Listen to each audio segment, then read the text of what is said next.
চলতি বছর ১ টাকা বাড়িয়ে হিমাগারে আলু রাখার ভাড়া ৮ টাকা নির্ধারণ করেছে হিমাগার মালিক সমিতি। শনিবার রাজধানীর পল্টনে নিজস্ব কার্যালয়ে এক সংবাদ সম্মেলনে কথা জানান তারা।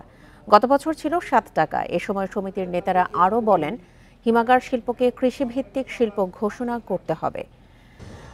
পাশাপাশি বাড়তি বিদ্যুৎ বিলের হার প্রত্যাহারের দাবি তুলে ধরেছে সংস্থাটি। এছাড়া ব্যাংক ঋণের সুদহার ১৭ ভাগ থেকে কমিয়ে ৭ ভাগ করা এবং ত্রৈমাসিক ঋণের কিস্তির পরিবর্তে ঋণের কিস্তি বাৎসরিক করার দাবিও করেন তারা।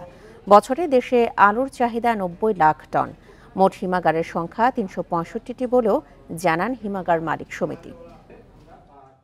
সরকারের নীতিগত সহায়তা বিশেষ অন্তত ব্যাংকের সুদটা যদি ১টি বছরের জন্য করে এই ২৫ সালের জন্য, তাহলে তো আমরা দেখাতে পারি যে হ্যাঁ আমরা ভাড়া এত টাকা কমিয়ে দিচ্ছি।